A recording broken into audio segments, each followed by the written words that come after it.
Hello friends, आज के इस वीडियो में हम बात करने वाले हैं डॉलर के बारे में कि किसी भी कंट्री के साथ डॉलर का क्या रिलेशनशिप है और डॉलर के अगेंस्ट ही किसी कंट्री की वैल्यू क्यों डीवैल्यूएट होती है। तो पाकिस्तान बहुत सारे नोट छापकर आईएमएफ को कर्जा क्यों नहीं दे सकता। डॉलर को ही इंटरनेशनल ट्रेड के लिए क्यों यूज़ किया जाता है। क्या होगा अगर डॉलर और रुपये की वैल्यू इक्वल हो जाए। तो फ्रेंड्स, आप सबके माइंड में भी इस तरह के क्वेश्चंस क्रिएट होते होंगे। तो आज की वीडियो में हम बात करेंगे इसी के बारे में। तो फ्रेंड्स, सबसे पहले हम बात करते हैं कि पाकिस्तान बहुत सारे नोट छापकर आईएमएफ को कर्जा क्यों नहीं देता। तो फ्रेंड्स, जब किसी कंट्री के अंदर बहुत सारे नोट छापे जाते हैं तो वहाँ पर रेट ऑफ इन्फ्लेशन बढ़ जाता है। वहाँ पे जो उस मनी की जो वैल्यू है वो डिक्रीज़ हो जाती है और पाकिस्तान में पहले ही रेट ऑफ इन्फ्लेशन बहुत ज़्यादा बढ़ चुका है। यहाँ तक कि डॉलर की कीमत 306 रुपये का जस्ट $1 हो चुका है और ये रेट ऑफ इन्फ्लेशन की वजह से ही है, क्योंकि कंट्री के अंदर पहले ही बहुत ज़्यादा नोट छापे जा चुके हैं जिसकी वजह से रेट ऑफ इन्फ्लेशन क्रिएट हो चुका है। यही कुछ हुआ था फ्रेंड्स जिम्बाब्वे के साथ, जब उसने अपनी कंट्री के अंदर बहुत ज़्यादा नोट छापे थे 2008 के अंदर। तो फ्रेंड्स, उसका ये रिजल्ट निकला कि 76% जिम्बाब्वे के अंदर रेट ऑफ इन्फ्लेशन आ गया था। 76% रेट ऑफ इन्फ्लेशन का मतलब यह है कि आप एक बोरी भर कर पैसों की मार्केट के अंदर चले जाएं और वहां से आप थोड़ी सी चीज़ें लेकर वापस घर को आएं। रेट ऑफ इन्फ्लेशन 76% होने का मतलब यह है कि जिम्बाब्वे ने 100 खरब रुपए का नोट जारी किया था।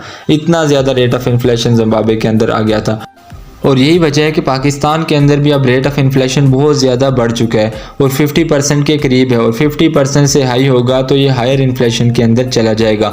तो इस वजह से पाकिस्तान बहुत ज़्यादा नोट क्रिएट नहीं कर सकता, क्योंकि फ्रेंड्स इस नोट की अपनी खुद की कोई वैल्यू नहीं होती। इसकी वैल्यू गवर्नमेंट डिसाइड करती है। ये जस्ट आपके पास एक कागज़ का टुकड़ा होता है। इस नोट के पीछे जो इसकी रियल वैल्यू होती है वो इसके पीछे रखा गया रिजर्व होता है जो स्टेट बैंक के पास होता है। रेट ऑफ इन्फ्लेशन क्या है, मैं आपको एक एग्जांपल के साथ समझाने की कोशिश करता हूँ। जैसे आप बाहर किसी कंट्री से एक फ़ोन परचेज़ करते हैं जिसकी प्राइस $100 है। आपकी कंट्री के अंदर अगर $1 की प्राइस 300 रुपये है तो आपको 30,000 रुपीज़ पे करने पड़ेंगे उस एक मोबाइल को परचेज़ करने पे। तो फ्रेंड्स, इट्स मीन कि आपकी जो करेंसी की वैल्यू है वो बहुत कम हो चुकी है। आपकी कंट्री के अंदर रेट ऑफ इन्फ्लेशन बहुत ज़्यादा बढ़ चुका है और इसी को ही रेट ऑफ इन्फ्लेशन कहते हैं। अगर हम फ्रेंड्स अभी देखें कि हमारी कंट्री की जो करेंसी है और डॉलर है, उन दोनों की जो वैल्यू है वो इक्वल हो जाए, 1 रुपये इक्वल टू अगर $1 हो जाए तो फिर क्या होगा फ्रेंड्स। इसकी वजह से जो सबसे बड़ा नुकसान होगा वो ये होगा कि किसी भी कंट्री के अंदर जहाँ पे डॉलर की वैल्यू और उसकी करेंसी की वैल्यू अगर इक्वल हो जाएगी तो सबसे बड़ा लॉस ये होगा कि उस कंट्री के अंदर जो फॉरेन इन्वेस्टमेंट्स हैं वो आना बंद हो जाएंगी। जैसे फ्रेंड्स, मैं आपको एग्जांपल से समझाता हूँ कि एक बंदा अमेरिका के अंदर रहता है, वो पाकिस्तान के अंदर अपनी इन्वेस्टमेंट करता है। तो यहाँ पे जो एम्प्लॉयमेंट रेट है वो बहुत कम है और अमेरिका के अंदर एम्प्लॉयमेंट रेट ज़्यादा है। अगर वो अपने एम्प्लॉय को अमेरिका के अंदर $100 सैलरी दे रहा है तो उसे यहाँ पर वो पाकिस्तान के अंदर $25 या $50 तक सैलरी देगा, उससे उसका काम चल जाएगा। तो फ्रेंड्स, यही वजह है कि फ़ॉरेन से लोग ऐसी कंट्रीज़ के अंदर ज़्यादा इन्वेस्टमेंट करते हैं। तो फ्रेंड्स, अब आपके माइंड में ये क्वेश्चन क्रिएट होगा, तो इसका मतलब है कि अगर हम अपनी कंट्री की जो करेंसी है उसको लो कर दें तो इन्वेस्टमेंट बहुत ज़्यादा आना स्टार्ट हो जाएगी। बट फ्रेंड्स, ऐसा भी नहीं है, क्योंकि जब भी कोई किसी कंट्री के अंदर इन्वेस्टमेंट करता है तो वहाँ पे वो बहुत सारी कंडीशंस को देखता है। जैसे वो पॉलिटिकल सस्टेनेबिलिटी को देखता है, उसके बाद वो टैक्सेस रेट को देखता है, उसके बाद वो रिस्क को देखता है कि यहाँ पे अगर वो इन्वेस्टमेंट करेगा तो उसको अगर हायर रिस्क है तो वो वहाँ पे इन्वेस्टमेंट नहीं करेगा। तो फ्रेंड्स, इकॉनमी की डेवलपमेंट के लिए जस्ट करेंसी का हाई होना इंपॉर्टेंट नहीं है। जैसे अगर हम जापान की बात करें तो वहाँ की जो करेंसी है उसकी वैल्यू भी बहुत कम है, बट जापान एक डेवलपमेंट कंट्री है। जब पाकिस्तान और इंडिया दोनों आज़ाद हुए थे तब डॉलर और रुपये की वैल्यू दोनों इक्वल थी। अब इनके दरमियान इतना ज़्यादा डिफरेंस कैसे आया। फ्रेंड, पाकिस्तान ने अपने डेवलपमेंट के लिए बहुत ज़्यादा लोन लिए जिसकी वजह से उसकी वो पेमेंट नहीं कर सका। अब उन लोन के ऊपर एक हाई अमाउंट ऑफ इंटरेस्ट पे करता है जिसकी वजह से उसके रेट ऑफ इन्फ्लेशन बढ़ता जा रहा है और उसका लोन के ऊपर वो इंटरेस्ट की जो वैल्यू है वो भी डे बाई डे इंक्रीज़ होती जा रही है। उसके बाद फ्रेंड्स, एक और क्वेश्चन के जस्ट डॉलर को ही क्यों इंटरनेशनल ट्रेड के लिए यूज़ किया जाता है। तो फ्रेंड्स, जब सेकेंड वर्ल्ड वार हुई उसके बाद यूरोप की इकानमी बहुत बुरी तरह से डिस्ट्रॉय हो चुकी थी और एक अमेरिका ही ऐसी कंट्री बचा था जिसकी इकानमी उस टाइम स्टेबल थी।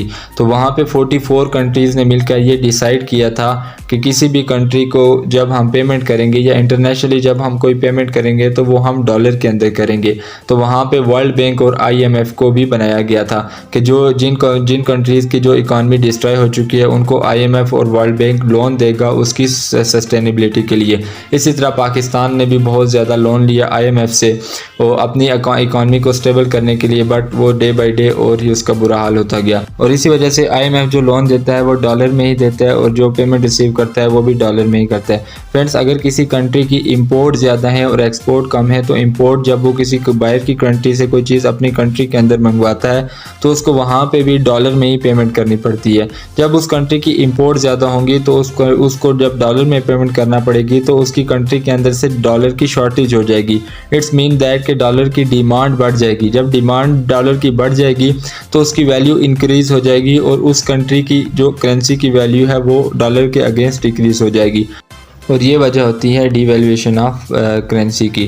तो फ्रेंड्स, अगर किसी भी कंट्री के अंदर डॉलर और रुपी इक्वल हो जाए तो इससे भी इस कंट्री को बहुत ज़्यादा फ़ायदा होता है। लेकिन अगर उसके अंदर फॉरेन इन्वेस्टमेंट्स नहीं आती तो वो अगर अपनी इंडस्ट्री को इम्प्रूव करे, अपने कल्चर को इम्प्रूव करे, अपने इंडस्ट्रीज़ के ऊपर जो टैक्स लगाए गए उनको कम करे, उसके बाद उसके अंदर पॉलिटिकल सस्टेनेबिलिटी हो, तो फ्रेंड्स वो कंट्री बहुत तेज़ी के साथ डेवलप होना स्टार्ट हो जाती है।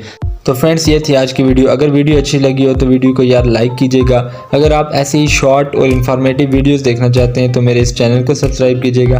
अगर फ्रेंड्स आप चाहते हैं कि मैं आपके लिए किसी टॉपिक के ऊपर वीडियो बनाऊं तो आप मुझे कमेंट सेक्शन में बता सकते हैं, मैं आपके लिए उस टॉपिक के ऊपर वीडियो बना दूंगा। तो फ्रेंड्स, जाते जाते मेरे चैनल को सब्सक्राइब कीजिएगा।